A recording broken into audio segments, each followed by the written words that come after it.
नमस्कार, स्वराज एक्सप्रेस की खास पेशकश जनता मांगे जवाब में आपका स्वागत है। आपके साथ मैं हूं एसपी त्रिपाठी।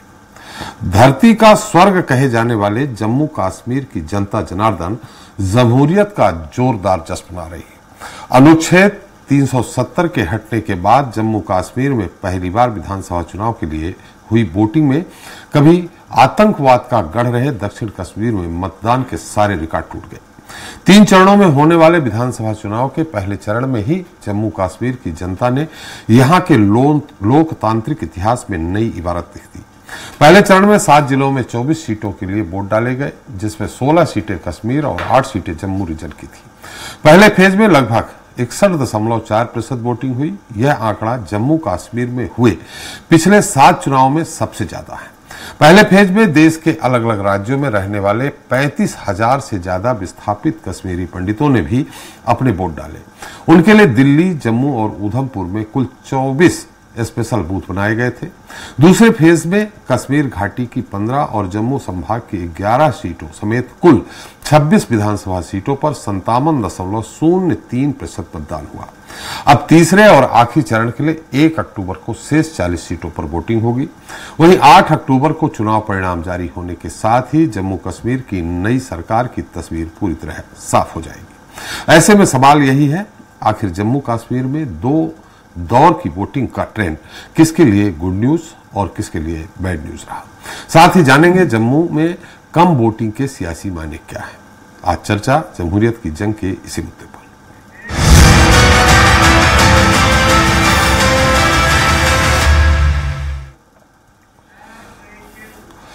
तो कश्मीरी पंडित वो शब्द जिससे जम्मू कश्मीर की सियासत शुरू और समाप्त होती है, लेकिन जो कश्मीरी पंडित कभी जम्मू कश्मीर में निर्णायक भूमिका में थे, वो अब गिनती के रह गए हैं। यही वजह है कि साल 2019 में अनुच्छेद 370 हटने के बाद जम्मू कश्मीर में पहली बार हो रहे चुनाव में बिजली, पानी जैसे जरूरी मुद्दों के अलावा कश्मीरी पंडितों के पुनर्वास का मुद्दा भी काफी अहम है। लेकिन कश्मीरी पंडितों की वापसी के तमाम दावों वादों के बावजूद 10 साल बाद हो रहे चुनावों को लेकर कश्मीरी पंडितों में खास उत्साह नजर नहीं आया। जबकि कश्मीर के जिन क्षेत्रों में मुस्लिम मतदाताओं की बहुतायत रही, वहां वोटिंग को लेकर जनता में खासा उत्साह देखने को मिला। आखिर जम्मू में वोटिंग कम और घाटी में वोटिंग ज्यादा क्यों हुई, इस पर चर्चा करेंगे, लेकिन उसके पहले देख लेते हैं हमारी एक खास रिपोर्ट। जमहूरियत की जंग, जनता किसके संग। जी हां, जम्मू कश्मीर में जमहूरियत की जंग का दूसरा फेज खत्म हो गया है और उतरे 239 उम्मीदवारों की किस्मत ईवीएम में कैद हो गई। इस दौरान मतदान केंद्रों में मतदाताओं की लंबी लंबी कतारें देखी गई।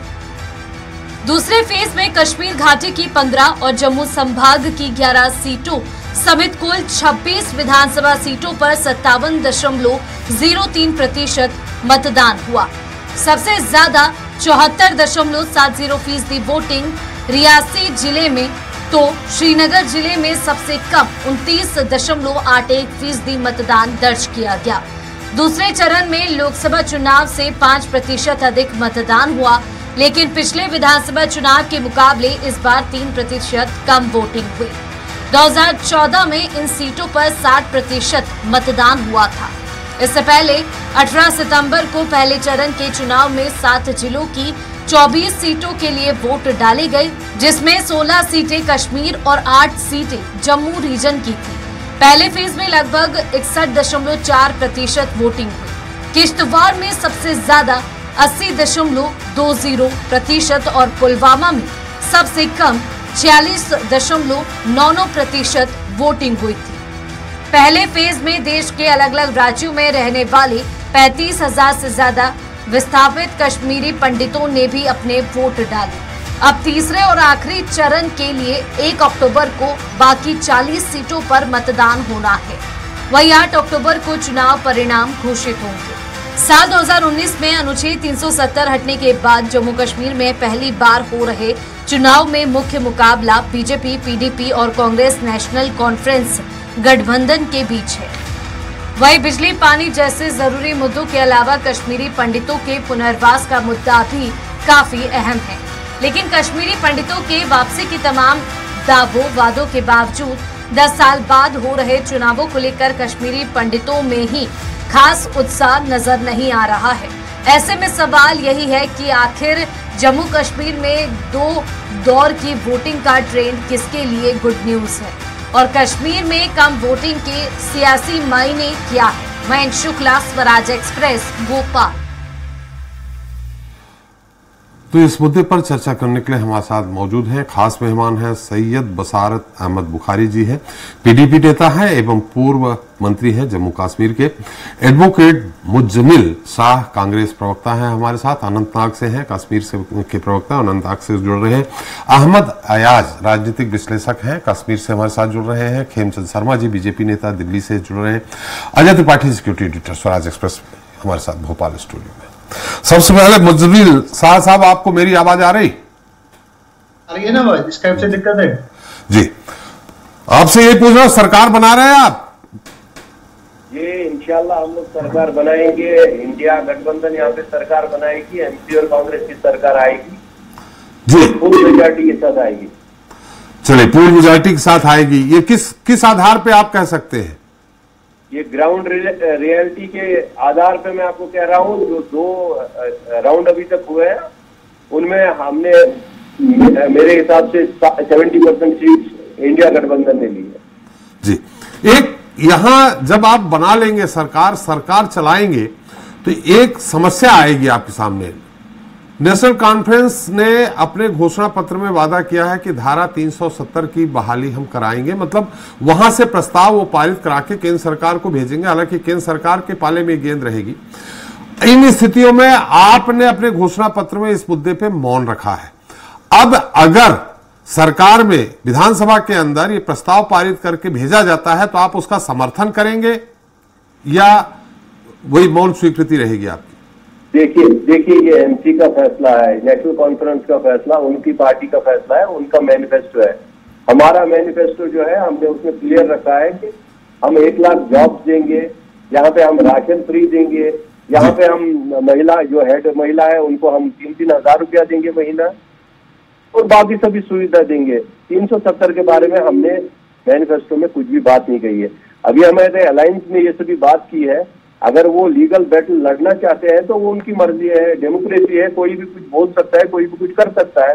अगर वो लोग बोल रहे हैं कि हम लोग सुप्रीम कोर्ट को अप्रोच करेंगे, बाकी सब लीगल जो भी इसमें फॉर्मेलिटीज होंगे वो सभी पूरी करेंगे, तो वो उनका मानना है, उनकी पार्टी का मानना है जी। उनका मानना जरूर है, लेकिन जब वो विधानसभा के अंदर आप उनके साथ सरकार में शामिल होंगे तो इस बात को लेकर मतभेद नहीं हो जाएंगे आपके बीच में? देखिए 370 का जो स्टैंड है, हमने हमारे जो भी तभी गुलाम नबी आजाद उन्होंने सबसे बड़ा स्टैंड लिया था 370 पे, वो आपने देखा होगा 2019 में। उन्होंने बहुत लंबा चौड़ा भाषण भी दिया था उधर पे, बहुत इमोशनल स्पीच दी थी उन्होंने, कांग्रेस की तरफ से उन्होंने इमोशनल स्पीच दी थी। क्योंकि जिस तरीके से ये छीना गया, हमारी जो कॉन्स्टिट्यूशन है उसके खिलाफ छीना गया, ऐसे उन हालातों में छीना गया। तो रही बात, अभी सुप्रीम कोर्ट ने उस पर मोहर लगा ली है, लेकिन लीगल बैटल मैं एज एन एडवोकेट बताता हूँ कि जब तक रिव्यू पिटीशन भी फाइल कर सकते हैं, बाकी सब चीजें कर सकते हैं सुप्रीम कोर्ट में, वो सभी चीजें हो सकती है जी। तो वो अपने हिसाब से करेंगे। हमारे हिसाब से मेरे ख्याल से मतलब हमें कोई ऐतराज तो नहीं होगा, लेकिन सपोर्ट भी नहीं करेंगे, हम पीछे रहेंगे जैसे अभी तक रह चुके हैं जी। चलिए, निश्चित आपसे आपके पास फिर आते हैं और ये जानना चाहेंगे इसके बाद आपके पास आप आने के बाद कि गुलाम नबी आजाद जी इस बार, पिछली बार आपको 12 सीटें मिली थी, गुलाम नबी आजाद जी साथ में थे, इस बार वो साथ में नहीं है, तब आपको क्या नुकसान हो रहा और क्या नफा हो रहा? हमारे साथ अहमद साहब हैं। अहमद साहब, मेरी आवाज आ रही है आपको? अयाज अहमद साहब, मेरी आवाज आ रही है आपको? आ रही है आपको जी। थोड़ा आपके ऑडियो प्रकाश का थोड़ा इको लगता है जी जी। इको मैं अपनी तकनीकी सहयोगी से कहता हूं, इको ठीक करें। थोड़ा प्रकाश, लाइट कम आ रही है, आप स्पष्ट दिख नहीं रहे हैं। अच्छा, मेरा तो ठीक है। तो लाइट एक मिनट, लाइट सारी ऑन, एक ठीक है। कुछ फर्क पड़ गया? हल्का सा पड़ा, हाँ अब पड़ा है, फर्क पड़ गया काफी कुछ। अहमद साहब, निश्चित तौर पे आप बहुत अच्छे राजनीतिक विश्लेषक हैं। जम्मू में कम वोटिंग होना, घाटी में कश्मीर में वोटिंग ज्यादा होना, सीधे ये दर्शाता है कि जो यहां जम्मू में हिंदू और कश्मीरी पंडितों की संख्या ज्यादा है, तो उनमें उदासीनता और उनमें उत्साह घाटी में क्या कारण है? मुझे दो तीन वजह लग रहे हैं इसके। जी, कश्मीर में भी आपको दो चीजें दिखेंगी, रूरल और अर्बन इस टाइम। जी, अर्बन में कम वोटिंग परसेंटेज दिखने को मिली और रूरल में अच्छी खासी परसेंटेज दिखने को मिली। जी, जहां तक अर्बन का रूरल का ताल्लुक है, जो एक्सपेक्टेड था, जो अंदाजे लगाए गए थे वोटिंग के लिहाज से, जी, जिन हालात से कश्मीर गुजर गया, जम्मू कश्मीर गुजर गया पिछले कुछ वक्त से, और 10 साल के बाद इलेक्शन हुए, तो उसके नतीजे में हम अंदाजा लगा रहे थे कि एक पार्टिसिपेशन हो जाएगी वोटर्स की बहुत ज्यादा। लेकिन उसमें यही एक चीज दिखने को लगा कि श्रीनगर जो अर्बन एरिया है उसमें थोड़ा कम परसेंटेज मिली जो हम पहले देखते थे। श्रीनगर में काफी कम 19% हुई है लगभग वोटिंग, श्रीनगर प्रॉपर में। हाँ, उसके अलावा आप कह रहे हैं जम्मू में भी, जो आपने जम्मू में बात की, जहां तक पहले हम कश्मीर में करेंगे दो चीजें क्यों। जहां तक कश्मीर की बात है, श्रीनगर जो अर्बन में है और रूरल में फर्क क्यों पड़ा, जो हमको हमारा मानना है ओवरऑल टोटलिटी में यहाँ की जो लोकल रियासती सियासी जो रिवायती सियासी पार्टियां हैं उनके काम काज से लोग बदजन हैं, काफी खुश नहीं है उनके काम काज से। जी, लेकिन यहां से मसाइल भी बहुत है इन दौरान, जो जहां तक ये शासन था एलजी का, गवर्नर का, इन दौरान मुश्किलात भी बहुत बढ़ गए। जी, एक तो ये हो गया कि 370 को एब्रोगेट करते करते मुश्किलातों का सामना करना पड़ा हर एक इंसान को। यहाँ पे अगर हम ये भी मान लें कि 370 से किसी डायरेक्टली किसी आदमी पर इम्पैक्ट नहीं है, ये एक पॉलिटिकल एम्पावरमेंट है गवर्नमेंट के लिए, जो पॉलिटिकल लीडरशिप होगी या स्टेट के लिए एम्पावरमेंट है। तो क्योंकि आम तौर तो एक इंसान अपने मामले के अंदर जो उसके आसपास जो उसके मसाइल हो उसकी तरफ ज्यादा ध्यान देता है, तो 370 से डायरेक्टली उसका इफेक्ट नहीं है। लेकिन जिस प्रोसेस जो किया गया एब्रोगेट करने के वक्त, ये लोगों को बंद करके, कैदबंद करके, टेलीफोन कनेक्शन काट के, ट्रांसपोर्ट ना मिलना, और एक लोगों को लगा एक डिसएम्पावर से हो गए लोग, और उसके साथ साथ मुश्किलात बढ़ गए, अनएम्प्लॉयमेंट बढ़ गई, और जो यहाँ की मुश्किलात है, ग्रीवेंसेस है, उनका इजाला नहीं हुआ, कोई एक्सेसिबिलिटी नहीं एडमिनिस्ट्रेशन में इलेक्टेड गवर्नमेंट के ना होते हुए। तो ये कुछ मसाइल, मोटे मोटे मसाइल हो गए, जिसके बिना पर हम ये सोच सकते थे कि पार्टिसिपेशन बहुत ज्यादा हो जाएगी। लेकिन वो ठीक हुआ, पार्टिसिपेशन ठीक हुई, कैंडिडेट्स भी बहुत ज्यादा तादाद में आ गए, तो वो भी हम मान लेते हैं। लेकिन श्रीनगर में जो पार्टिसिपेशन कम हमको दिख रही है, और पर्टिकुलरली उन एरियाज में, उन कॉन्स्टिट्यूएंसीज में जहां नेशनल कॉन्फ्रेंस की अच्छी खासी कंट्रोल, अच्छा खासा कंट्रोल रहता है, वो खानियार कॉन्स्टिट्यूएंसी हो या आबकदल कॉन्स्टिट्यूएंसी हो, उसमें इस वक्त जो परसेंटेज है बहुत कम दिखने को मिली। उसका जो अभी तो हम अभी इसका तजिज़ा ही हो रहा है, कोई खास वजह नजर नहीं आ रहा है। लेकिन एक वजह जो मेरा मानना है वो ये है कि यहाँ के लोग जो है रिवायती सियासत से तंग आ चुके हैं, और चूंकि वो इसमें एक बदलाव चाहते थे और सोचते थे शायद एक बदलाव होगा, कोई ऑल्टरनेट पॉलिटिकल पार्टी का सामने आएगा, लेकिन ऐसा कुछ दिखने को नहीं मिला। क्योंकि इंडिविजुअली इंडिपेंडेंट कैंडिडेट्स लड़े या और कोई अगर कोई पार्टी में लड़े, उनके खिलाफ टैग्स वैग्स लग के कोई नहीं लगा कि कोई मौजूद पॉलिटिकल ऑल्टरनेटिव सामने आ गया। तो जब श्रीनगर में ये लगा कि यही पॉलिटिकल पार्टीज है जो पिछले बहुत सालों से आ रहे हैं, तो उन्होंने शायद श्रीनगर और रूरल में ये प्रॉब्लम है कि श्रीनगर ये अर्बन वाले जो लोग हैं वो थोड़ा इसके बारे में बारीक बीनी से सोचते हैं जी। रूरल में शायद इतना ज्यादा इसका नहीं असर होता है, क्योंकि वहां रिवायती तौर लोग पार्टीज के साथ बह जाते हैं, पार्टियों के साथ। लेकिन श्रीनगर जो अर्बन एरिया है हमारा, उसमें लोग थोड़ा कदरे सोचते हैं। तो मुझे लगता है कि वही एक वजह हो गया कि श्रीनगर में कुछ एरियाज में, कुछ क्या ऑलमोस्ट एवरी एरिया जो भी है उसमें कम परसेंटेज नजर आई। और जम्मू, जहां तक जम्मू का ताल्लुक है, जम्मू को भी मुझे लगता है जम्मू का भी यही हाल है जो श्रीनगर का हाल है। लोग इन पॉलिटिकल पार्टी से, रिवायती पॉलिटिकल पार्टी से तंग आ चुके हैं, और चूंकि गवर्नमेंट बननी ही बननी है, किसी को वोट डालना ही है, जो भी वोट डाला गया वो ज्यादा इन्हीं पॉलिटिकल पार्टीज को डाला गया, जो रिवायती पॉलिटिकल पार्टीज है, वो एक मजबूरी का वोट हम समझेंगे, या कुछ पॉलिटिकल पार्टीज के एंगेज वर्कर जो है, जो उनके साथ काडर है, उन्हीं का वोट है।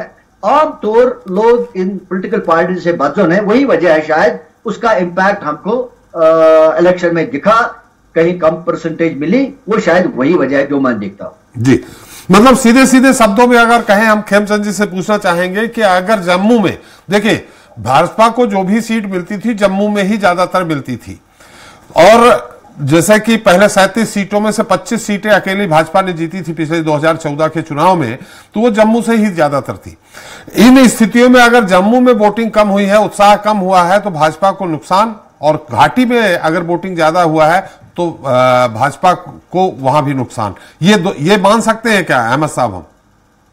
नहीं, भाजपा का वैसे भी अगर यहाँ परसेंटेज अच्छी खासी भी हो जाएगी कश्मीर में, वैसे भी भाजपा को कश्मीर से ज्यादा मिलने वाला नहीं है जी, कुछ भी नहीं मिलने वाला है अगर हम नंबर के हिसाब से देखेंगे जी। लेकिन बेशक जम्मू में उनका अगर परसेंटेज कम हो गया वो इफेक्ट करेगा भाजपा को, और शायद उनका वजह यही है, एक जो मुझे वजह लगता है जैसे मैंने कहा, और दूसरा पर्टिकुलरली बीजेपी का क्यों नुकसान हो जाएगा वहां अगर हो गया, तो वो यही वजह होगा जो 370 को के साथ साथ जो 35A के तहत जो जम्मू कश्मीर में लोगों को थे जॉब के हवाले से और लैंड जमीनों की हिफाजत के हवाले से, जिनके लिए डोगरू ने, जम्मू के डोगरू ने और कश्मीरी पंडित लीडरों ने 1927 में लड़ाई करी थी। उस वक्त कश्मीरी मुसलमानों ने नहीं लड़ा उसके लिए, बल्कि इन्होंने लड़ा था, और महाराजा हरी सिंह के टाइम में 1927 में ये ऑर्डर इशू करवा दिया कि भाई जम्मू कश्मीर के जो मुस्तकिल बाशिंदे हैं उन्हीं के लिए ये राइट्स, जॉब राइट्स और लैंड राइट्स मखसूस किए जाएंगे, ताकि बाहर से कोई इसको खरीद ना पाएगी। अब चूंकि इसका असर जो है वो सबसे ज्यादा जम्मू में ही पड़ेगा, इसके विड्रॉ करने से कश्मीर में ज्यादा नहीं पड़ेगा असर डायरेक्टली, लेकिन डायरेक्टली असर जो पड़ेगा वो जम्मू में पड़ेगा। और उसके साथ साथ जो दरबार मुंह का बंद होना हुआ, जिससे कारोबार में असर पड़ा जम्मू के लोगों को, और उसके साथ साथ ओवरऑल जो जम्मू में कारोबार पर असर पड़ा, मुझे लगता है ये कुछ चंद फैक्टर्स है जिनकी वजह से वहां का वोटिंग कम है, और जिसका इफेक्ट बेशक बीजेपी को पड़ेगा। जी, खेमचंद जी मेरी आवाज आ रही है आपको? आवाज आ रही है आपकी? आ रही है। नमस्कार, जय हिंद जी। खेमचंद जी, जो अभी ट्रेंड देखने को मिल रहा है, ठीक है, हमारे साथ कांग्रेस के मुज्जमिल शाह साहब हैं, वो बोल रहे हैं हम पूरी मेजॉरिटी के साथ सरकार बना रहे हैं, लेकिन अयाज साहब हमारे साथ राजनीतिक विशेषज्ञ, उनको आपने काफी ध्यान से सुना। इन स्थितियों में भाजपा पीछे होती दिख रही है। 50 सीटों पे चुनाव हो चुके हैं, 40 बची हैं, और खासकर जम्मू में वोटिंग कम होना भाजपा को नुकसान दिख रहा है, और कश्मीर में उससे ज्यादा वोटिंग, हालांकि रिकॉर्ड तोड़ा। आपने कहा कि लोकतंत्र धारा 370, इसके पहले हमारी आपसे चर्चा हुई, भाजपा के अन्य प्रवक्ताओं से चर्चा हुई, लोकतंत्र की बहाली हुई है एक तरह से, आप लोग कहना धारा 370 यानी 35A और 35B का और खा को हटाने के बाद, जिसके कारण वोटिंग परसेंटेज रिकॉर्ड टूट रहा है। 7 चुनाव जो पिछले हुए हैं सबसे ज्यादा वोटिंग हुई। तो इन स्थितियों में अब क्या धारा 370 को हटाना आपके लिए कश्मीर में नुकसानदेह हो गया क्या, खेमचंद जी? नमस्कार, जय हिंद जी। देखिए, धारा 370 को हटाना बिल्कुल नुकसानदेह नहीं, वो जरूरी है जी। और भारतीय जनता पार्टी नुकसान और फायदे के लिए राजनीति नहीं करती। भारतीय जनता पार्टी लोगों के फायदे के लिए राजनीति करती है, देश के फायदे के लिए राजनीति करती है, देश की आन बान शान के लिए राजनीति करती है। हम सब जानते हैं 35A और 370 की वजह से कितना नुकसान पूरे देश को हुआ, कितने हमारे जवान शहीद हुए, कितने हमारे लोकल जम्मू कश्मीर के जो नागरिक हैं उनको उनकी मृत्यु हुई, क्योंकि वहां पे एक नेक्सस बना हुआ था लोकल पॉलिटिशियंस का, अलगाववादियों का, उग्रवादियों का, और वो नेक्सस किसी भी चीज को आगे बढ़ने नहीं देता था। भारत के जो कानून है वो वहां पे पूरी तरीके से लागू नहीं होते थे। जो बहुत सारी चीजें जो विकास के लिए भारत सरकार तय करती थी वो वहां तक नहीं जा पाता था। आज वो सारी चीजें नीचे तक जा रही हैं, और उसी का कारण है कि गांव-गांव तक विकास कश्मीर में पहुंचा है, लोगों तक पहुंचा है, नई लीडरशिप डेवलप हो रही है, नए लोग चुन के आ रहे हैं, नए लोग चुनाव लड़ रहे हैं, नए लोग पार्टिसिपेट कर रहे हैं, और इससे हमारी जो डेमोक्रेसी है वो मजबूत हो रही है। रही बात भारतीय जनता पार्टी की, जो मेरे पास रिपोर्ट है, दोनों फेजेज में जो चुनाव हुआ है भारतीय जनता पार्टी के फेवर में बहुत अच्छी वोटिंग हुई है, और हमें पूरी आशा है कि भारतीय जनता पार्टी बहुत अच्छा परफॉर्म करने जा रही है और अपनी सरकार जम्मू कश्मीर में बनाएगी। वोट कहीं पे थोड़ी बहुत कम ज्यादा है। उसका एक बहुत बड़ा कारण है कि जम्मू रीजन में कोई अल्टरनेटिव नहीं है। जम्मू रीजन में जो विपक्ष है बहुत कमजोर है, इसीलिए जो लोगों को लगता है कि भारतीय जनता पार्टी के लोग तो जीत ही रहे। हो सकता है कि 19-20 वहां वोटिंग हुई हो, कश्मीर में जोरदार वोटिंग हुई और हमें पूरी उम्मीद है कि कश्मीर रीजन में भी भारतीय जनता पार्टी को सीट मिलेंगी। वहां भी हमारे कार्यकर्ता बहुत अच्छे तरीके से चुनाव लड़ रहे हैं और हमारी पार्टी पूरी लगी हुई है, ऑर्गेनाइजेशन लगा हुआ है। और जब रिजल्ट आएगा तो आप देखेंगे कि भारतीय जनता पार्टी के फेवर में बहुत अच्छा है। लेकिन कुछ लोग इसको अपनी कन्वीनियंस के अकॉर्डिंग 370 और 35A से जोड़ रहे हैं, जो बिल्कुल सही नहीं है। मैं कांग्रेस को चैलेंज करता हूं कि अगर आप ये कहते हैं कि 35A और 370 गलत तरीके से हटाया गया था, आप उसको वापस लाएंगे तो एक बार ऑफिशियली आप स्टेटमेंट दे दें तो आपको पता चल जाएगा कि हरियाणा में लोग आपको किस तरीके से जवाब देते हैं, या आने वाले दूसरी स्टेट में किस तरीके से जवाब देते हैं, और जम्मू रीजन में या कश्मीर में भी आपको किस तरीके से। वो दो मुही राजनीति कर रहे हैं अपने मित्रों के माध्यम से, एनसी के माध्यम से। वो लोकल जो सेंटीमेंट है उनको बरगलाने की कोशिश कर रहे हैं और वहीं नेशनल लेवल पे दूसरी बातें करते हैं। हमारी जो मान्यता है, हमारी रीति नीति स्पष्ट है, हमारा नेता स्पष्ट है, नेता की हमारी छवि स्पष्ट है, छवि साफ सुथरी है, विकास की छवि है कि हम जम्मू कश्मीर को बराबरी का अधिकार देंगे, बराबरी पर लाएंगे। जम्मू कश्मीर जैसे गुजरात डेवलप हो रहा है, महाराष्ट्र डेवलप हो रहा है, अन्य स्टेट तेजी से आगे बढ़ रहे हैं, वैसे ही अपने आप को भी आगे बढ़ाएगा और देश के डेवलपमेंट में महत्वपूर्ण योगदान देगा। जी बिल्कुल। खेमचंद जी हमारे साथ अहमद बुखारी साहब जुड़ गए हैं, पूर्व मंत्री हैं, पीडीपी नेता हैं और भारतीय जनता पार्टी के साथ जब पीडीपी ने महबूबा मुफ्ती जी ने सरकार बनाई थी उस समय आप मंत्री रहे हैं। बुखारी साहब आपका बहुत बहुत स्वागत है हमारे इस खास कार्यक्रम को। और मेरी आवाज आ रही है आपको? जी बिल्कुल आ रही है जी, बिल्कुल। बुखारी साहब, एक सवाल तो यह है कि जो अभी सामने दिख रहा है, जो राजनीतिक विश्लेषक कह रहे हैं, उसमें लड़ाई अभी भारतीय जनता पार्टी और नेशनल कॉन्फ्रेंस और कांग्रेस गठबंधन में दिख रही है।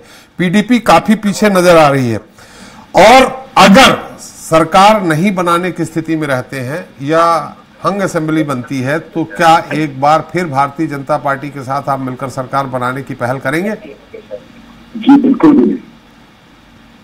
जी बिल्कुल भी नहीं जी। ये कोई साहब अभी बात कर रहे थे ना, बात बराबरी की। हाँ जी बुखारी साहब, थोड़ी आवाज कट के आ रही है आपकी। कोई साहब अभी बात कर रहे थे ना बराबरी की, इज्जत की, वगैरह की। जी उन्होंने हमारा स्पेशल स्टेटस ले लिया, हमें स्टेट रूल से नहीं ड्यूटी बना दिया।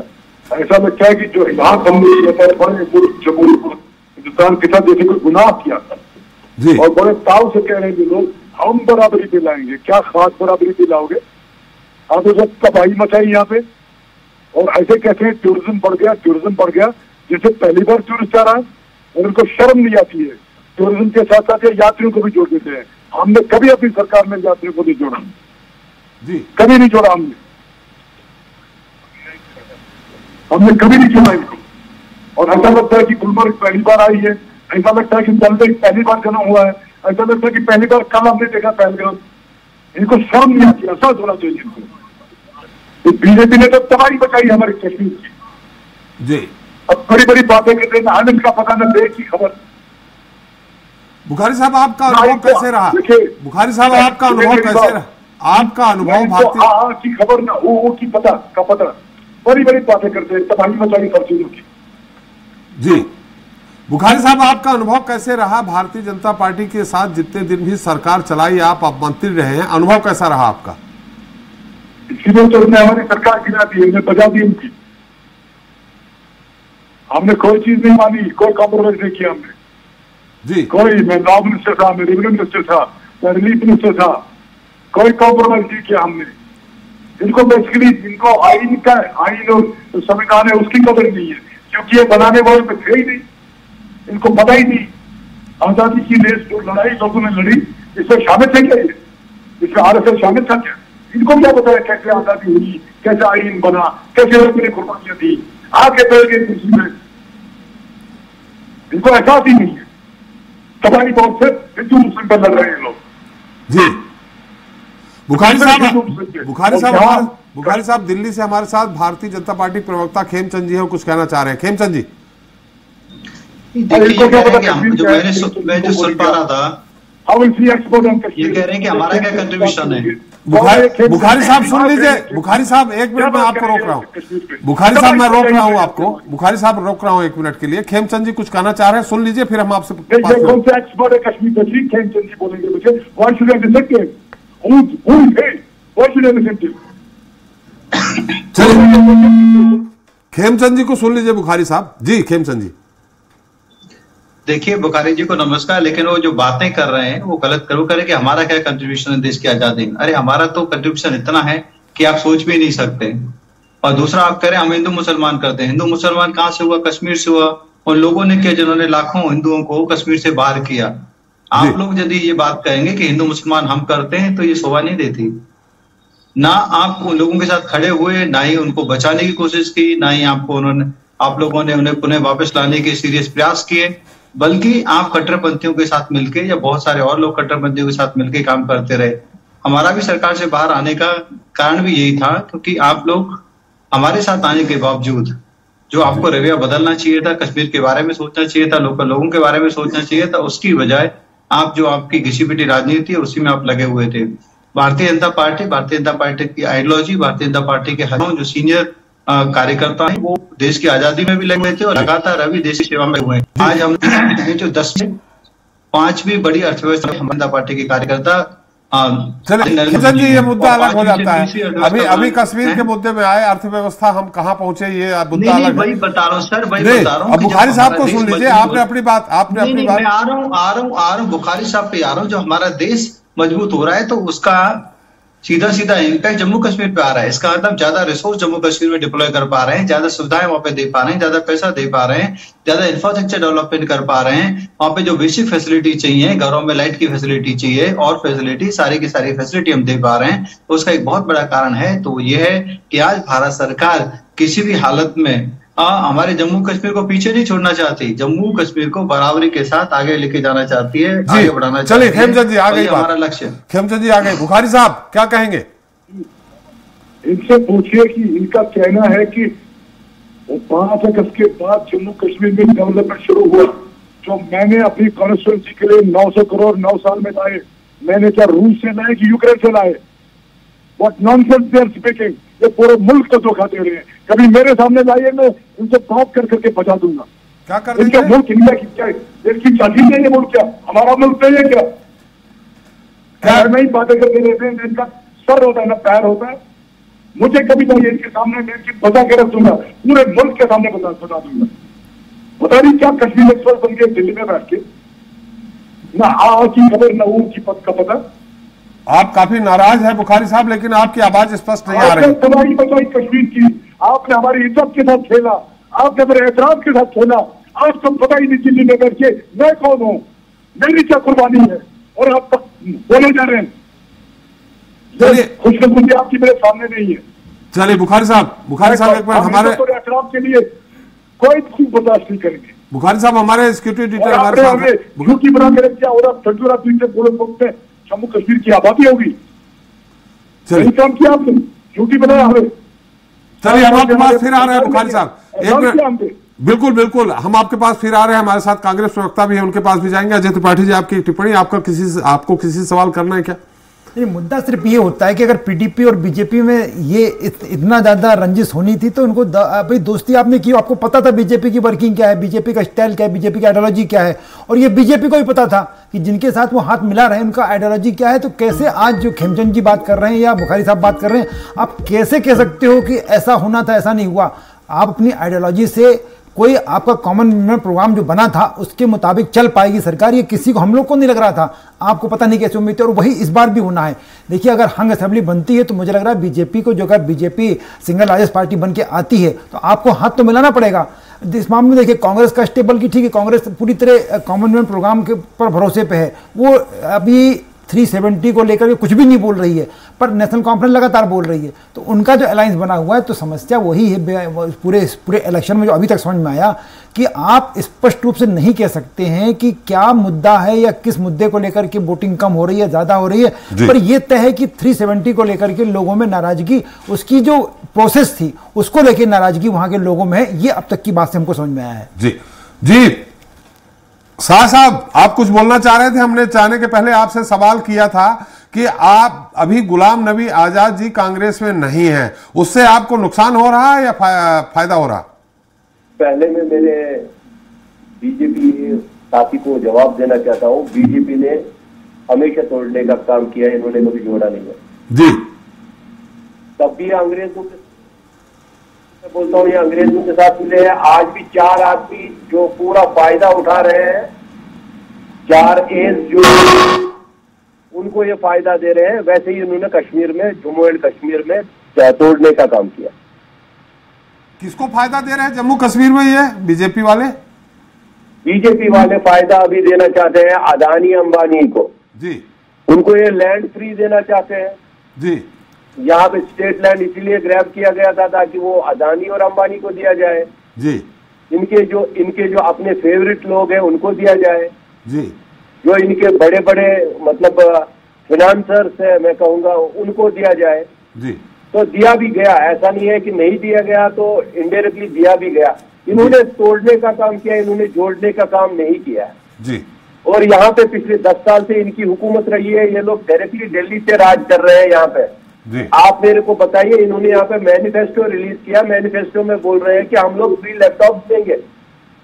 अगर ये फ्री लैपटॉप देना चाहते थे ये अभी भी डायरेक्टली दे सकते हैं, ये इलेक्शन का क्यों वेट कर रहे हैं?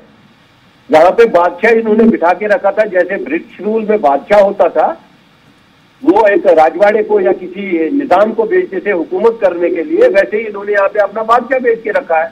आरएसएस का जो बादशाह इधर पे हमारा लेफ्टिनेंट गवर्नर है उसको बिठा के रखा है।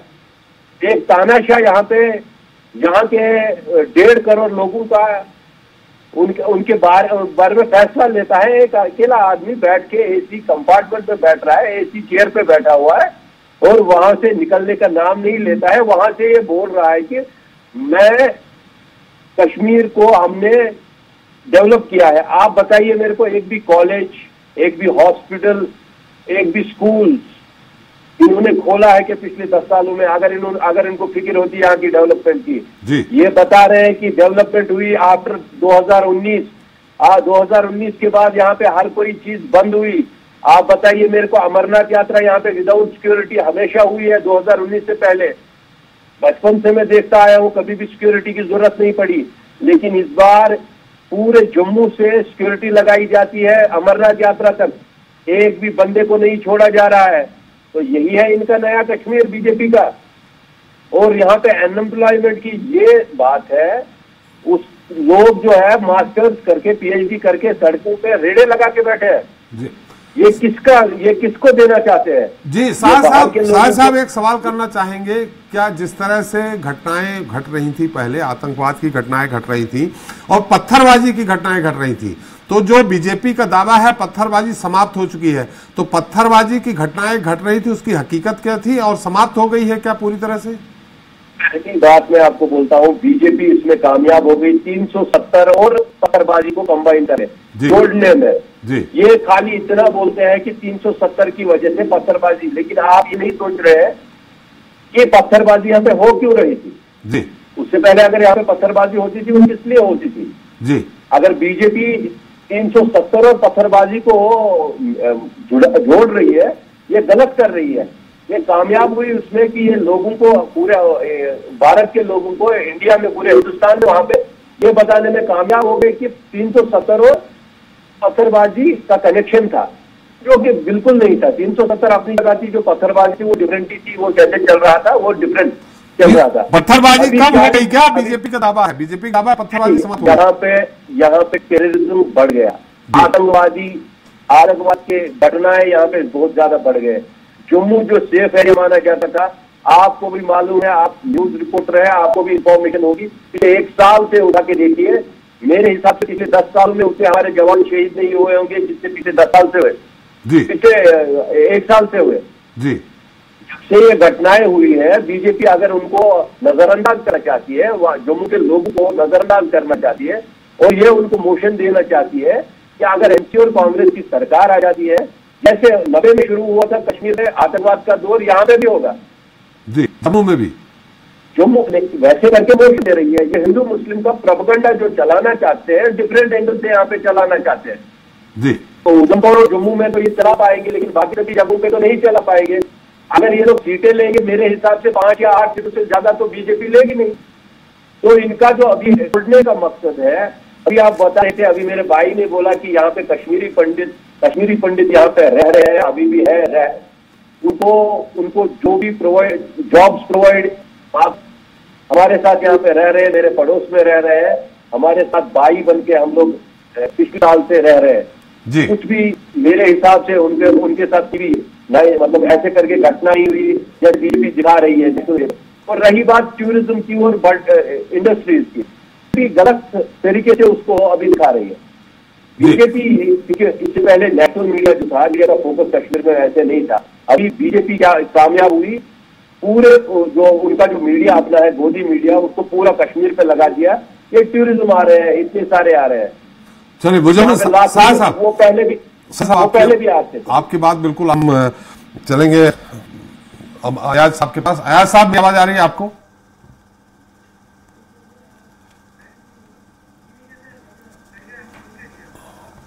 चलिए जी, खेमचंद जी, सारी बातें, बहुत सारे आरोप लगाए हैं। देखिए, धारा प्रवाह झूठ बोल रहे हैं कांग्रेस के नेता जी, और वो कह रहे हैं कि भाई पत्थरबाजी को और 370 को जोड़ना नहीं चाहिए। तो पत्थरबाजी किसे जोड़ना चाहिए? आतंकवाद से तो जोड़ना चाहिए, अलगावाद से तो जोड़ना चाहिए। इसका मतलब आप मानते हो कि अलगावाद और आतंकवाद कश्मीर में कम हुआ है? और आपके मानने ना मानने में फर्क नहीं पड़ता। आपके होम मिनिस्टर साहब खुद कहें, जब वो बुक रिलीज करते हैं, कि मैं जब होम मिनिस्टर था कश्मीर में लाल चौक पे जाने से डरता था जी। आज राहुल गांधी जी वहां फ्री में जाते हैं, सिर्फ राहुल गांधी फ्रीली जाके और वहां पे घूमते हैं। वहां लाखों सैलानी जाते हैं, फ्रीली घूमते हैं। ये है नया कश्मीर। आज चुनाव हो रहा है, कोई बड़ी घटना नहीं हुई है, 2 फेस हो गए हैं, जोरदार तरीके से वोटिंग हुई है। ये है नया कश्मीर। आप कहते हैं कि अमरनाथ यात्रा कराई ना, प्रॉपर सिक्योरिटी प्रोवाइड की। अगर पाकिस्तान हरकत कर रहा है कि जम्मू रीजन में वो कोशिश कर रहा है कि अपने आतंकवादी को बढ़ाने की, तो हमारी जो सेनाएं हैं, हमारी जो सिक्योरिटी फोर्सेज हैं, इनका जवाब पत्थर से दे रहे हैं। ये थोड़ी है कि हम लोग डर जाएंगे या आप लोग की तरह सॉफ्ट स्टैंड ले लेंगे। हम लोग घर में घुस के भी पाकिस्तानियों को मार रहे हैं, और इस तरीके से हम लोग जम्मू कश्मीर में काम कर रहे हैं, डेवलपमेंट कर रहे हैं। उसी का कारण है आज यूपी के हजारों लोग चाहते हैं जो भारत में आए। आज यूपी में भी ये धारणा पाकिस्तान के साथ नहीं रहना चाहते हैं, भारत में ज्यादा बेटर है। भारत का जो कश्मीर है वो ज्यादा डेवलप हो रहा है, ज्यादा सुविधाएं, ज्यादा फैसिलिटीज है। लेकिन कुछ लोग हमारे यहाँ पे हैं जो खाते यहाँ का है, फैसिलिटी यहाँ की लेते हैं, लेकिन गुण बाहर वालों के करना चाहते हैं। लेकिन जो आम कश्मीरी है वो आज भारत के साथ खड़ा है, भारत सरकार के साथ खड़ा है, मोदी जी के साथ खड़ा है। वो आज अपने आप को पूरा इंटीग्रेटेड महसूस करता है, सम्मानित महसूस करता है, बराबरी के अधिकार के साथ चलता हुआ महसूस करता है। और आज जो विकास की दौड़ भारत चल रहा है, जिस तरीके से 10वें नंबर से 5वें नंबर पे आया है, तो कश्मीर भी आगे बढ़ रहा है। और वही चीज हर क्षेत्र में दिख रही है। अब ये करें अंबानी को हमने बनाया क्या? अंबानी जी कांग्रेस के राज में नहीं थे, वो श्रीमती जी के राज में भी थे, तभी फले फूले। राजीव जी के राज में भी थे, तब फले फूले आगे बढ़े। नरसिंह राव जी के राज में थे और डॉक्टर मनमोहन सिंह के राज में भी थे, तब उनका एक्सपेंशन हुआ। आपने खूब उनको हेल्प की। और आपकी जो श्रीमती इंदिरा गांधी जी टेबल पे बिठा के उनको खाना खिलाया करती थी, क्या वो नहीं थे? तो क्या हमने बनाया उनको? और अदानी जी के साथ क्या कांग्रेस के एमपी डील नहीं करते? क्यों इन्वेस्टमेंट लेते हैं? क्यों उनके उद्योग धंधों को अपने राज्यों में स्थापित करते हैं? तो कुछ तो शालीनता होनी चाहिए। और कोई भी बिजनेसमैन कोई चोर नहीं है, वो अपना काम कर रहा है। बिजनेसमैन भी देश के लिए जरूरी है, जैसे आम नागरिक जरूरी है। खेमचंद जी, एक बार तरीके से बोल देना अपनी। खेमचंद जी, आपकी बात आ गई है, एक बार फिर बुखारी साहब के पास चलते हैं। बुखारी साहब, मेरी आवाज आ रही है आपको? जी आ रही है आवाज। बुखारी साहब, इस बार पहली बार जम्मू कश्मीर की 90 सीटों में रिजर्वेशन हुआ है, खासकर चुनाव लड़ने के लिए। 7 सीटें एससी की, 9 सीटें एसटी की जोड़ी गई हैं। इसको पीडीपी किस रूप में देखती है? रिजर्वेशन की बात ठीक है, छोड़िए उसको। मैं ये कह रहा हूँ कि मेरा मतलब कहने का ये कहते हैं ना, हालात ठीक हो गए। कौन से हालात ठीक हो गए? क्या कश्मीरी पंडित जो हमारे के मुलाजिम वो ठीक है हालात? जो फौजी आपके मरते वो हालात ठीक है? यही हालात ठीक है और कोई नहीं है? क्या हम चेक मार रहे थे तब से? इनको हर एक चीज अभी नजर आ रही है। मैंने अभी इनसे कहा ना, जो हमने पैसा खर्च किया कहाँ से लाया? रूस से लाया या यूक्रेन से लाया? यहाँ कुछ नहीं हुआ, यहाँ कुछ नहीं हुआ। जैसे कश्मीर का जन्म 5 अगस्त के बाद ही हुआ। इन्हें धोखा किया हमारे साथ, ये बेइज्जती की हमारी। इन्होंने इतनी बेइज्जती की किसी ने आज तक नहीं की। बेइज्जती ऐसा में जानने का बुरा किया हुआ है। और सिर्फ हिंदू मुस्लिम करके शिलर थे, लेकिन पूरा मुल्क इनको दिखाएगा। अभी आपको याद नहीं, बीजेपी करी थी 400 पार, और लोगों ने जब हिंदुस्तान के लोगों ने वोट डाल दिया 240 में लाया और 10 निकल आते तो ये आउट हो जाते, किताब बंद इनकी। खबर बात करते हैं एक्सपोर्ट बनते थे कश्मीर में, देखो 3 यूटी में ला दिया। और पता बेसिक मसला कश्मीर हल करो, सिखा दो हल करके, सुने मारते हो उधर, हिम्मत तो हल करके दिखाओ। किस बात पे हिम्मत की बात कर रहे हैं आप? मसला कश्मीर हल करो, सिर्फ हमें मारते हो। थोड़ा आवाज आपकी गूंज रही है बुखारी साहब, मसला कश्मीर बनते हो क्या?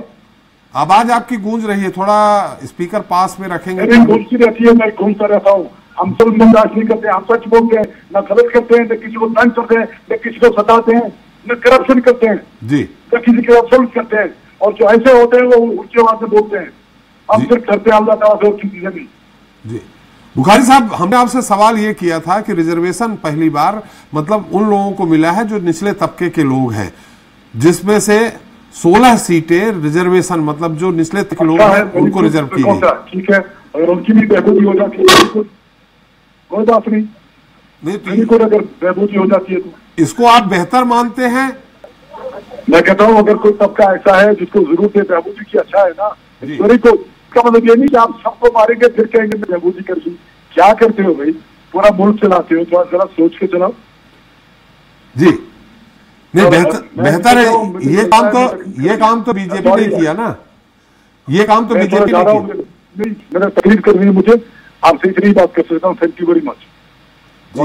चलिए बुखारी साहब, निश्चित। अहमद साहब मेरी आवाज आ रही है आपको? अहमद साहब मेरी आवाज आ रही? चलिए उनके संपर्क नहीं हो पा रहा। जी यही सवाल आपसे है शाह साहब, जो 16 सीटें निचले तबकों के लिए रिजर्व की है, जिसको हम लोग SC/ST कहते हैं, तो निश्चित तौर पे वो सामाजिक तौर पे, आर्थिक तौर पे बहुत पीछे रह गए थे, चाहे वो मुस्लिम हो चाहे हिंदू हो। तो इन स्थितियों में अगर बीजेपी ने 16 सीट उनके लिए रिजर्व की है नए परिसीमन के तहत, तो इसको आप बेहतर मानते हैं? ठीक होना चाहिए क्या? कांग्रेस से क्या कहती है? देखिए पहली बात है कि उन 16 सीटों पे लड़ कौन रहे हैं? वो उससे पहले भी पॉलिटिक्स में थे, सियासत में उससे पहले भी थे, और वो इससे पहले भी वही लड़ रहे थे उन सीटों पे। जी जो सीटें उन्होंने बैकवर्ड करार दिए या तो रिजर्व कर दिए, उन पे वही बंदे लड़ रहे हैं जो वहां के थे। जी कोई फॉरेनर नहीं आता था, कोई दूसरी जगह से नहीं आता था कि वहां पे लड़ने के लिए। जो रिजर्व कैटेगरी के थे वही लड़ रहे थे। उससे पहले भी अभी खाली बीजेपी ने इतना किया, पहाड़ी को रिजर्वेशन दे दिया। जनरल नहीं लड़ पाएगा ना, ये रिजर्वेशन हुआ। रिजर्वेशन वही तो मैं आपको यहाँ के अनंतनाग की बात बताता हूँ। यहाँ पे हमें कुकरनाग की सीट है। कुकरनाग की सीट में पहले अभी जो लड़ रहे थे, जफरुल्लाह लड़ रहे थे, वो पहले भी लड़ते थे इलेक्शन। वहां पे हारून चौधरी लड़ रहे थे, वो पहले भी लड़ रहे थे। गुलजार चौधरी लड़ रहे थे, वो पहले भी लड़ रहे थे। तो मेरे हिसाब से अगर वहां पे खाली रिजर्व ऐसे करके हो जाता कि जिन्होंने पहले इलेक्शन नहीं लड़ा है नए फेस उधर पे आते, तब मैं इनकी बात मानता कि इन्होंने कोई रिजर्वेशन कैटेगरी यहाँ पे पहले से ही हमने रखी हुई थी। वो रिजर्व सीटें इन्होंने खाली डिक्लेयर कर ली, इन्होंने कोई रिजर्वेशन नहीं की। अगर इनको रिजर्वेशन देनी थी तो जो राहुल जी बता रहे हैं कास्ट सेंसस के बारे में जो बता रहे हैं, तो फिर उसमें ये लोग हमारी हेल्प करते, ये उसको आगे बढ़ाते, ये उसकी बात उसकी बिल पेश करते जी। ये बाकी सब जो बातें बोल रहे हैं वो सभी नहीं बोलते। कई बात मैं जवाब देना चाहता हूं मेरे बीजेपी साथी की। जी उन्होंने बात की आज लाल चौक में फोटो खींच सकते हैं, राहुल जी उधर पे जा सकते हैं, तो भी जाके देखिए कैमरा जो आपका है, जो आपका मीडिया पर्सन उधर पे दिखा रहा है आपको, खाली घंटाघर जो दिखा रहा है वहां पे जो जिसपे लाइटें लगी हुई है जहां पे फोटो खिंचाई जाते हैं, उसके आजू बाजू में कितनी आर्मी की गाड़ियां लगी है और कितनी पुलिस की गाड़ियां लगी है। अगर आप उसको कहते हैं नया कश्मीर, तो मेरे हिसाब से मोदी जी की देन है ये नई कश्मीर। अगर आप यहाँ पे आएंगे, स्कूल ज्यादा नहीं है, यहाँ पे आपको बंकर ज्यादा मिलेंगे। रोड में आपको हाईवे जो नेशनल हाईवे है उस पर आपको रोक के चलना पड़ेगा। अगर वहां से पुलिस की एक गाड़ी निकलती है, जो साइड वाली कार्रवाई होती है, जो साइड वाला ट्रैफिक होता है, उसको रोका जाता है। उसके बाद 15-20 मिनट आपको उधर पे रोका जाता है। उसके बाद अगर उसको आप नया कश्मीर बता रहे हैं तो मुबारक हो मोदी जी को, नया कश्मीर। ऐसा नया कश्मीर है उनको मुबारक हो। ये तो पुलवामा की घटना के बाद से हुआ है कि कैनवाई के कैनवाई जब चलती है तो रोक दिया जाता है। देखिए नहीं कानवाई अपना टाइम रहता है, कानवाई जैसे चलती है उस टाइम पे ट्रैफिक रोका जाता है। लेकिन अभी अगर आप जाएंगे कोई नॉर्मल अगर वीआईपी गाड़ी पुलिस की गाड़ी होगी उस पर भी आपको ट्रैफिक में रोज आता जाता, तो इसीलिए आपको बता रहा हूँ, इसी बात के लिए आपको नहीं बताऊंगा। आप बता रहे हैं कि वहाँ के यहाँ के जो हालात सुधर गए हैं, या आप उठा देखिए 2000 के चुनाव में तो यहाँ हमारा साहब से एक सवाल का तो उत्तर दे दीजिए, गुलाम नबी के न रहने पे नुकसान हो रहा कि फायदा हो रहा? देखिए गुलाम आजाद जब पार्टी में थे उन्होंने तब भी कोई मेरे हिसाब से इलेक्शन नहीं जीता था। कहीं पे उनको कांग्रेस की देन थी, सब कुछ जो भी बनाया उनको कांग्रेस ने ही बनाया जी। तो इसको मैं पॉलिटिकल खुदकुशी कराऊंगा जी, जो उन्होंने की उसकी वजह से हमें कोई भी फर्क नहीं पड़ी। आजाद साहब उधर पे है चिनाब वैली में या नहीं है, कांग्रेस उधर पे फिर भी स्ट्रांग है, पहले भी स्ट्रांग था, अभी भी स्ट्रांग है। नए लीडर्स आए, नए फेस आए, उनको जगह मिली, वो सामने आए, वो लड़ रहे हैं इलेक्शन और जीतेंगे भी। चलिए, आजाद साहब लड़ रहे हैं कहीं से? मेरे हिसाब से नहीं, जहां तक मेरी इन्फॉर्मेशन है आजाद साहब कहीं से नहीं लड़ रहे। वो तो कैंपेनिंग के लिए भी अपनी पार्टी के कैंपेनिंग के लिए नहीं आए जी।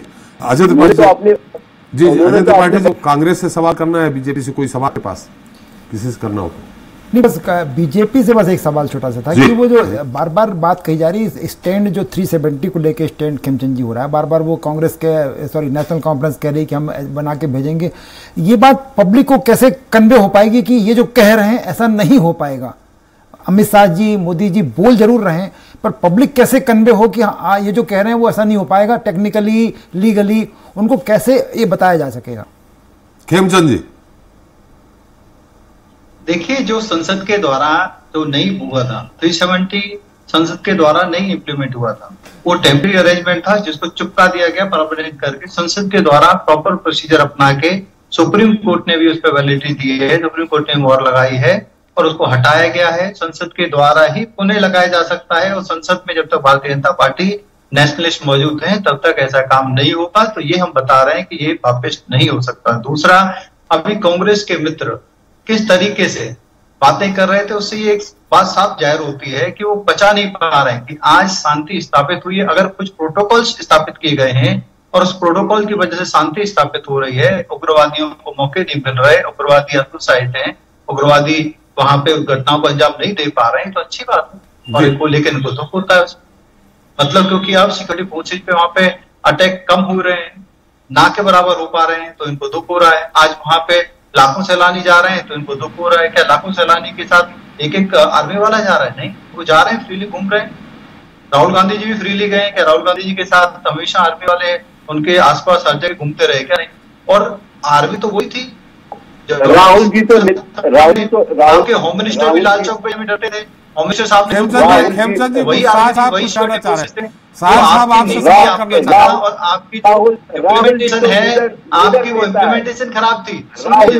आप वरिष्ठ हो, आप बोले मैंने आपको बीच में डिस्टर्ब नहीं किया, आपको बीच में डिस्टर्ब नहीं किया, तो आज सवाल का मैं जवाब आपको दे रहा हूँ, सभी एंगल से साफ साफ दिखता है। साहब मैं फिर आ जाऊंगा आपके पास, उनकी बात आ जाए। साहब मैं आपके पास फिर आ जाऊंगा। सुरक्षित, शांतिपूर्ण और सुरक्षित, शांतिपूर्ण विकसित कश्मीर बन रहा है, वो हमारा लक्ष्य है, वो हमारा स्वप्न है, बना के रहेंगे। और आज जोरदार तरीके से डेमोक्रेसी का उत्सव जम्मू कश्मीर में चल रहा है। ये पूरे विश्व के लिए, भारत की छवि के लिए बहुत अच्छा है और हम इसके लिए अपने वोटर्स को साधुवाद देते हैं, धन्यवाद देते हैं। रिजल्ट अच्छे आएंगे और रिजल्ट पे हम चर्चा करेंगे, लेकिन हमारी डेमोक्रेसी के लिए बहुत अच्छा हो रहा है। ये भी हमारी पार्टी की बहुत बड़ी अचीवमेंट है कि हमारी सत्ता में जम्मू कश्मीर में शांतिपूर्ण तरीके से जोरदार वोटिंग के माध्यम से सेल्फ मोटिवेटेड यूथ जो एज ए लीडर भी आ रहा है, वोटर भी आ रहा है, एज ए प्रचारक भी आ रहा है, हर तरीके से पार्टिसिपेट कर रहे हैं। ये बहुत बड़ी अचीवमेंट हमारी पार्टी की है।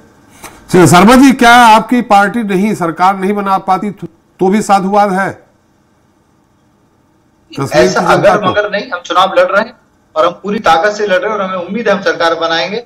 जो होगा, रिजल्ट किसी के हाथ में नहीं होता, वो जनता जनार्दन के हाथ में होता है। जो रिजल्ट आएगा उसको हम स्वागत करेंगे और हम हमेशा स्वागत करते रहे। हम तो तभी स्वागत करते थे जब हम 2 में पहुंचे, और हम लोग जब सत्ता में आए तब भी हम तो ये कहते हैं कि हम तो ट्रस्टी हैं, हम तो चौकीदार हैं, हम मालिक नहीं हैं।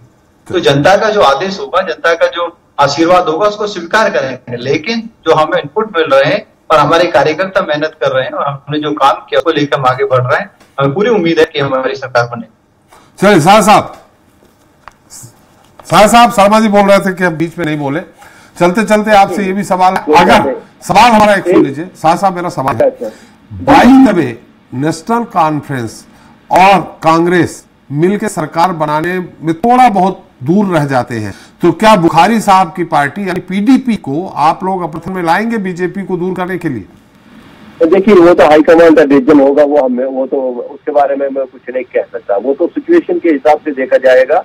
अगर कभी पार्टी को लगता है, कांग्रेस को लगता है तभी वैसे करके, राहुल जी को तभी लगेगा तो वो कर सकते हैं जी। तो या तो नहीं कर सकते या तो डिक्लाइन भी कर सकते हैं, वो तो उनकी मतलब हदूद में है, वो तो उनकी हाथ में है, उनका जो भी चाहे तभी कर सकते हैं जी। एक सवाल का जवाब देना चाहता हूँ कि राहुल जी निडर लीडर है, इसीलिए वो कश्मीर के कोने कोने में गए। आपके अमित शाह जी जम्मू में 7-7 रैलियां कर रहे हैं, कश्मीर के वो कश्मीर के अंदर एक भी रैली नहीं की। मोदी जी ने यहाँ पे रैली की कश्मीर में, श्रीनगर में, इनमें गवर्नमेंट एम्प्लॉइज को जबरदस्ती लाया गया, घसीटा गया, उनको बोला 1 महीने की सैलरी खाई जाएगी अगर आप अफेयर नहीं हो जाओगे। इनके पास ग्राउंड वर्कर तक नहीं है, ये बात कर रहे हैं इलेक्शन जीतने की। मैं आपसे दावे के साथ कह रहा हूँ 5 से 7 सीटों से ज्यादा बीजेपी इस बार लेने वाली नहीं है। बीजेपी जम्मू एंड कश्मीर से आउट होने वाली है और क्लीन बोल्ड होने वाली है। जम्मू और कश्मीर में इसके पहले थे भी नहीं, एक ही बार तो आपके समर्थन में बनी थी सरकार पीडीपी के, वो तो पहले भी सरकार में रही। वो तो पीडीपी के, वरना भी वो यहाँ पे नहीं थे, वो तो सही बात है, तभी पीडीपी ने ही उनको यहाँ पे एंटर करवाया। और उन्होंने अपनी जात में आपको बताता हूँ जो बीजेपी का तोड़ने का एजेंडा है वो उसमें उन्होंने वो दिखाया, वो रंग दिखाया उन्होंने। उसके बाद जी देखिए राज्य का दर्जा आपको नहीं मिलता जम्मू कश्मीर को, तब तक तो एलजी की ही चली है सरकार।